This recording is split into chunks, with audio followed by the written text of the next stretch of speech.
Before we go, last month we introduced you to Rocket Motorsports, the organization that built the race car featured at Toledo football games.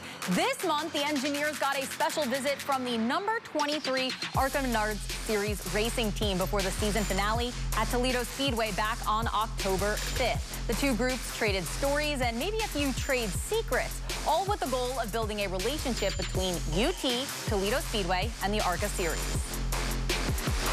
Yeah, so it's really good because you don't get that a whole lot that often. I mean, all these teams, you can talk to other teams at our competitions, but when it comes down to just on a day-to-day basis kind of running into these people, it's not, you don't run into the people often. It's kind of few and far between. Racing is just a special thing. I wish I had people to come to my high school when I was a kid that kind of shared these avenues. I had no idea there was engineering racing programs or anything in schools. Like, I was a college baseball player. I was solely focused on the baseball side, but I was also a huge race fan. So if there was a place I could have gone to play baseball and also kind of be involved in the racing side, that's the route I would have gone. So getting the opportunity to see these kids and see what they're doing and to kind of share the opportunities there is in Charlotte, North Carolina with NASCAR and ARCA and everything is also a really cool part of it, because there's a lot of jobs, a lot of opportunities, and engineers on our side make our cars go fast. A lot more nowadays than half the driver does, because it's all about aerodynamics and a lot of nuances of going into a race car that you can be the best driver in the world. If you don't have it, you're not going to go that fast. So it's a really special